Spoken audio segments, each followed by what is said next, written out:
Peggy 18.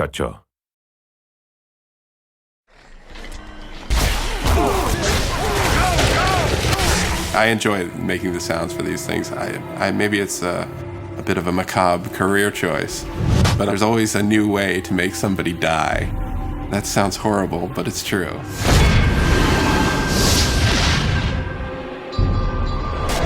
Hunted is about the sense of being lost in the world. And not like literally lost, where you need a map, but just lost in the way that you get overcome and you really believe that you're there. The goal for me is to try and get the player to be excited about what's around the corner. You know, what's happening next? What can I find? What's gonna make the hairs on the back of my neck tingle? You know, we talk about that a lot with the music. The vibe of the score is powerful. I mean, if you look at the main characters of the game, even the female, she's pretty, with it, pretty brutish looking, very strong, powerful. So I wanted to convey that in the music. So there's a lot of choir, a lot of brass, and a lot of percussion. And as far as modern elements go, I've created a decent amount of sounds for the score to help convey an uneasiness in the world and in the levels that they traverse through in the game. I'm never going to say no to that. I mean, there's a lot of weaponry, a lot of spell casting, and a lot of hyper crazy kind of sound, but in general, the overall approach is very ambient and kind of creepy, maybe a little bit horror in places. I mean, I'm a big fan of bowing anything, like a cello bow, whether it be a metal tin, a gate, a pot from the kitchen, and you pitch them real low down and you put some reverb and delay on it, and it creates a decent tension for the game.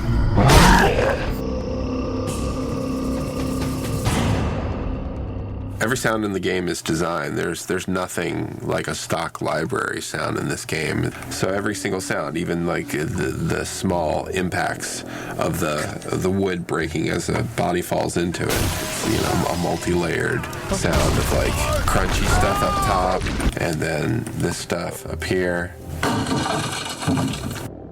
These things make really great whooshes for like the arrows, as they pass by your head. That's how you make them. Cutting it close there.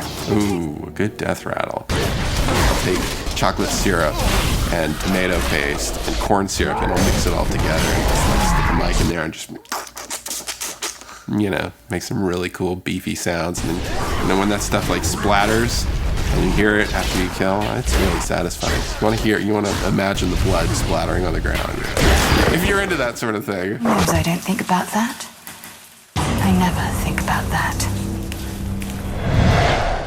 A lot of the nostalgia of the old dungeon crawly games was all about the magic mouth giving you the riddle, or you find the runes written on the wall and you translate them into some mysterious riddle. What we want to do is give that same kind of fun, I figured it out, or I've been thinking about it all night and I woke up in the morning with the answer.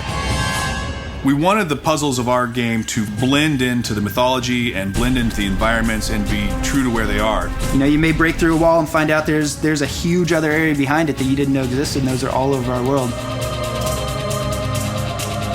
The sense of discovery and all of the emotions that walking down those dark corridors invoke is really, to me, sort of the essence of the foundation of what these games are built on. Because your responsibility is to give people what they're looking for, but once you've done that, and then you got to give them some things they didn't expect.